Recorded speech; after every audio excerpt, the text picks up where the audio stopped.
Walam yamna'uz zakah amwalihim illa muni'a qatra minas sama walaulal bahaim lam yumtarun. Dan mereka tidak menunaikan zakat illa muni'ul qatra minas sama. Dengan mereka tidak mengeluarkan zakat, maka ditahanlah air yang akan diturunkan dari langit.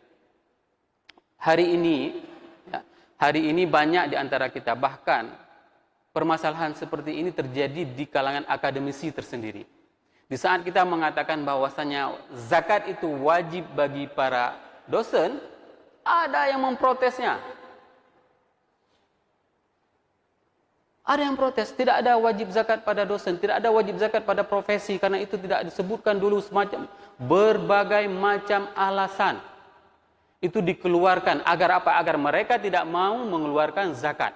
Padahal zakat yang dikeluarkan itu adalah 2,5%. Sangat sedikit. Jika dibandingkan dengan apabila mereka duduk bersama teman-temannya di warung kopi, bahkan itu lebih dikeluarkan dari satu haul zakat. Sekali bayar kopi itu bisa 100.000. Apalagi ngopinya di Starbucks. Ratusan ribu. Kenapa boleh? Kalau yang diperintahkan oleh Allah dan Rasul, semuanya merasa berat. Inilah yang dinamakan dengan keimanan. Hari ini banyak umat Islam, banyak umat Islam yang tidak mau menerapkan apa yang diperintahkan oleh Allah dalam hal mengeluarkan harta mereka. Padahal konteks zakat itu adalah khuz min amwalihim shadaqatan tutahhiruhum wa tuzakkihim biha. Ambillah harta, bukan perintah zakat itu bukan tunggu. Ini kesalahan kita semuanya. Hari ini kita semua menunggu zakat itu diserahkan. Tidak, khuz. Perintah ambillah, kutiplah. Oleh sebab itu sangat diperlukan kepada pengelola zakat tersebut untuk melakukan identifikasi yang dinamakan dengan haddul kifayah dengan haddul kafah. Mereka harus melakukan dua hal, survei bagaimana potensi zakat. Katakanlah misalnya untuk Kampung Lancanggaram, itu terdeteksi ada orang yang mempunyai batas kehidupan yang dinamakan dengan di atas kemiskinan. Berapa? Disepakati, ternyata untuk desa Lancanggaram itu 2,5 juta batas seseorang miskin. Apabila dia mempunyai pendapatan dalam 2,5 juta, maka dia harus mengeluarkan zakat. Ini sangat tergantung kepada kondisi real masyarakat desa. Jadi sangat berbeda antara satu desa dengan desa yang lain. Ini yang harus dilakukan. Kenapa? Nah, di sini dikatakan dalam hadis tersebut, karena apa? Karena di saat seseorang itu tidak mau mengeluarkan zakat, maka itu akan ditahan, keberkahan turun dari langit. Jangan main-main.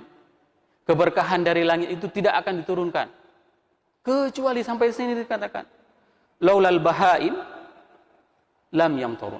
Kalaulah bukan karena ada binatang ternak, sungguh Allah tidak akan menurunkan air hujan tersebut.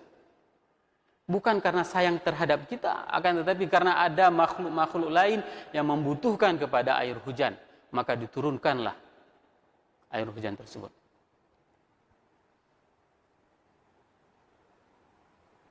Dalam sebuah hadis itu dikatakan, maja'al faqir illa bitukhmatil ghina.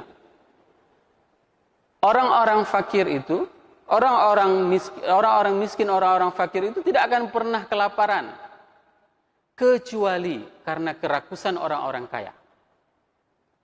Ini yang perlu diperhatikan sama sekali. Bahwasanya orang-orang yang fakir itu tidak akan pernah merasa kelaparan kalau seandainya orang kaya mau mendistribusikan harta mereka. Saya salut. Ada salah seorang profesi di Loksmawe yang mengeluarkan zakatnya itu sungguh luar biasa. Dan ini harus dicontoh.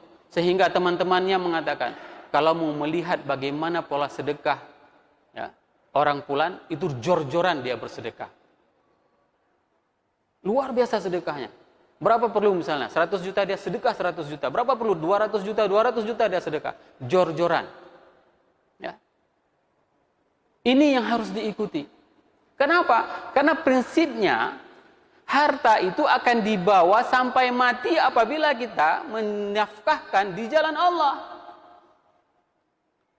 Itu yang harus dirubah. Mindset bahwasanya harta tidak akan dibawa sampai mati itu salah. Kalau seandainya kita hanya menspendingkan harta tersebut hanya untuk kepentingan dunia, memang tidak akan pernah kita membawa sampai mati. Tapi kalau seandainya kita menyalurkan harta tersebut untuk kepentingan agama Allah, maka harta tersebut akan kita bawa sampai kita mati. Ini yang harus diubah. Mindset orang dalam mencari harta itu harus dibawa sampai mati dengan makna bahwasanya mereka harus mensedekahkan harta tersebut di jalan Allah. Mensedekahkan harta tersebut untuk kemaslahatan agama Allah. Dan kita sudah pernah menceritakan pada pertemuan yang kedua, bagaimana para sahabat di saat mereka ingin melakukan peperangan, mereka tidak mempunyai apa-apa, sehingga mereka menetes air mata. Menetes air mata. Kenapa? Karena tidak mempunyai apa-apa untuk bersedekah. Tara a'yunuhum tafidhu minad dam. Dan pada saat itu mereka datang kepada Rasulullah ingin berjihad. Lalu Rasul mengatakan, aku tidak punya apa-apa, pulanglah kalian. Begitulah mereka ingin memberikan kontribusi terhadap ajaran agama Allah. Hadirin jamaah yang dirahmati Allah. Kenapa air hujan itu tidak diturunkan dari langit? Dalam sebuah kisah diriwayatkan bahwasanya Nabi Musa sewaktu meminta hujan kepada Allah itu ditahan. Dan pada saat itu dikatakan oleh Allah berbicara dengan Nabi Musa, pada saat itu dikatakan bahwasanya, wahai Musa, aku tidak akan menurunkan hujan karena ada di antara golonganmu kaummu yang berbuat maksiat selama 40 tahun. Suruh dia keluar, ya, suruh dia keluar dari golonganmu, maka akan kuturunkan hujan. Coba bayangkan, ancamannya luar biasa. Mereka, dia yang berdosa selama 40 tahun itu disuruh keluar dari kaum Musa.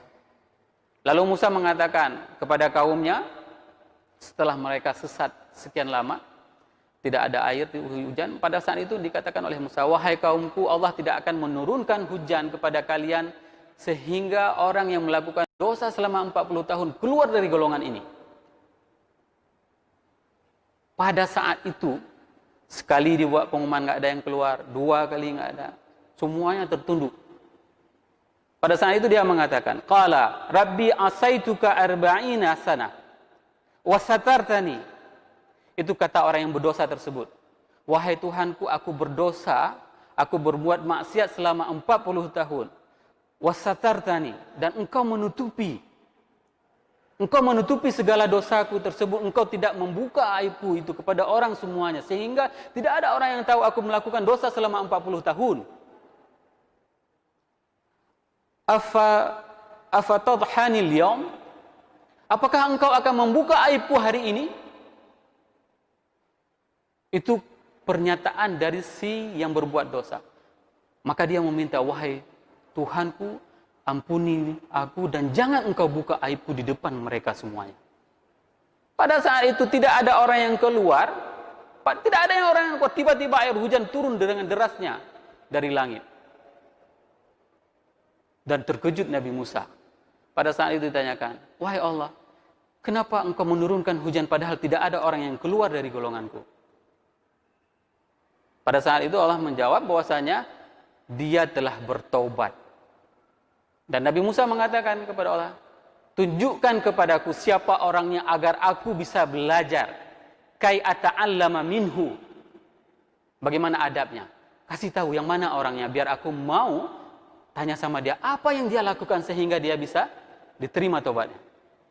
Pada saat itu Allah mengatakan, faqala rabbi arini iyyahu ayyakuna min khasati. Fakana al-jawabu min Allah azza wa jalla, ya Musa asana fasatarnahu. Wahai Musa, dia itu bermaksiat dan aku menutupinya. Fa in taba ilaina fadahnahu. Dan ketika dia bertobat, apakah aku akan mengungkapkan siapa dirinya?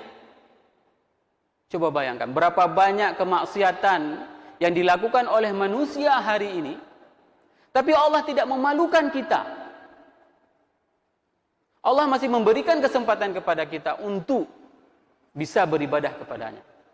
Ini merupakan sebuah penghargaan yang sungguh luar biasa. Maka para masyayikh itu menyarankan kepada kita semuanya, di dalam kita salat, di dalam kita ruku, di dalam kita sujud, apalagi terlebih di dalam salat tahajud, kita meminta kepada Allah, untuk tidak dipermalukan pada hari akhirat. Allahumma la tuhzini yawma yub'atsun. Ya Allah, jangan engkau malukan aku pada hari kebangkitan. Yauma la yanfa'u malun wala banun. Pada hari yang saat itu tidak berlaku harta dan anak. Illa man atallahu biqalbin salim. Kecuali yang datang kepada Allah dengan hati yang benar. Ini yang harus kita minta kepada Allah. Berapa banyak kesalahan yang kita lakukan hari ini di dunia, tapi Allah tidak membeberkan kesalahan kita. Kalau seandainya Allah menampakkan aib kita, maka kita akan menjauhi dari orang tersebut. Dan tidak ada orang yang mau mendekati dengan kita. Apalagi kesalahan itu tercium seperti bau bangkai. Maka kita akan saling berjauhan antara satu dengan yang lainnya.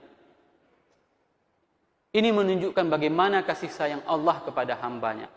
Segitu banyaknya kemaksiatan yang dilakukan oleh kaum Musa selama 40 tahun, Allah masih menerima taubatnya. Hadirin jamaah yang dirahmati Allah. Itu merupakan tanda yang ketiga. Tanda yang keempat itu adalah walam yanqudu ahdallah wa ahda rasulih illa salatallahu alaihim aduwahum min ghairihim. Maka mereka itu tidak pernah memenuhi janji Allah dan janji Rasul, illa salatallahu alaihim aduwahum min ghairihim. Maka musuh-musuh mereka itu akan menguasai mereka. Fa'akhadhu ba'da ma kana fi aidihim, dan musuh-musuh itu setelah mereka menguasai mereka, musuh-musuh itu akan mengambil apa yang dipunyai oleh mereka. Ini hari ini yang terjadi oleh umat Islam. Di saat kita tidak mau memenuhi janji Allah. Apa itu janji Allah? Ahdullah huwal Islam. Memenuhi janji Allah itu adalah hidup dalam tatanan kehidupan yang Islam. Para ulama semua sepakat seperti itu. Hidup dalam keadaan Islam itu merupakan ahdullah, janji dengan Allah. Nah, di saat kita tidak mau menepati janji Allah, maka apa yang terjadi? Musuh-musuh kita itu akan menguasai kita. Hari ini, berapa banyak negara-negara Muslim yang mayoritasnya umat Islam, akan tetapi natural resource-nya, sumber daya alamnya itu dikuasai oleh siapa? Oleh musuh-musuh Islam semuanya. Qatar mempunyai cadangan gas itu selama 600 tahun. Siapa yang miliki?